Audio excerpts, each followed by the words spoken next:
No great power has ever successfully invaded Russia. Not even Napoleon, one of the greatest military leaders of all time, launching one of the largest armies history has ever seen. It was called the Grande Armée, was able to succeed invading Russia. Neither was the German army in World War II. While they may not have had the best military leaders, they definitely had the best military tech and the most disciplined army.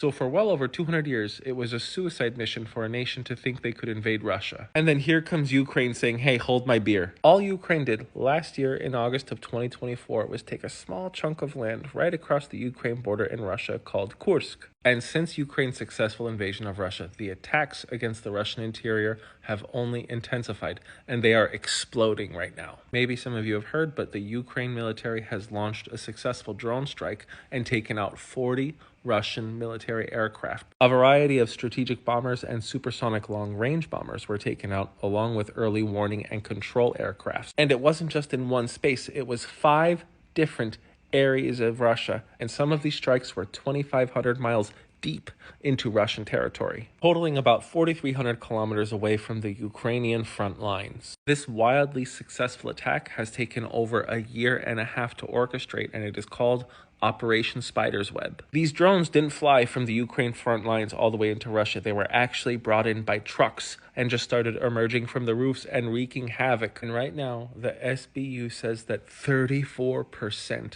of Russia's cruise missile carriers are put out of action. So this was a crippling blow to the Russian military. And this happened just the day after the Ukrainians managed to launch an assault into Russia 7,000 kilometers away in Vladivostok against an elite Russian unit. The units attacked were Russia's 47th Separate Air Assault and the 155th Separate Guards of the Marines. This is another major blow against Russia because the 155th Marine Brigade was heavily involved in the full-scale invasion of Ukraine. This includes the Battle of Mariupol, Volodar, Donetsk Oblast, and of course, Russia's fighting the Ukrainian soldiers who invaded in Kursk. And it's only been a couple of weeks since NATO has allowed Ukraine to strike as deep as they feel necessary into Russia.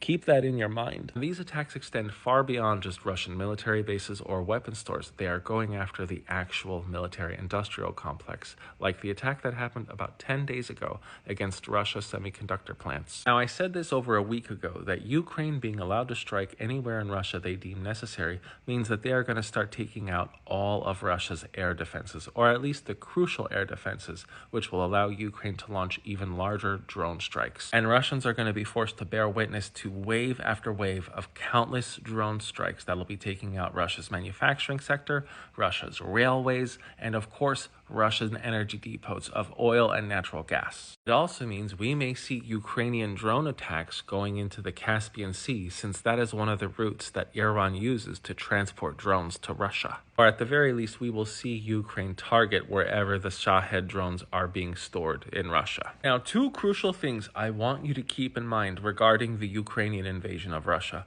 1, Ukraine managed to pull this off after Russia was bombarding Ukraine for 2 years straight. Second, whenever we start to get bad news out of Ukraine, where people start to think that, oh, Ukraine may actually lose this war, then they all of a sudden change battlefield tactics and start crushing the Russians in a different way. And another special change in perception of Ukraine is that China and North Korea have to think twice about how they are assisting Russia, because any resources that come in from those 2 countries can now be attacked once they cross into Russian territory. So Ukraine doesn't even need a very large army to start taking Russia apart. They just need drones, missiles, and maybe a few key troops in necessary places. I am the Geo Hussar, and everything that Ukraine has done for the past week is something that Russia said they would use nuclear weapons for, yet nothing has been launched. Thanks for watching.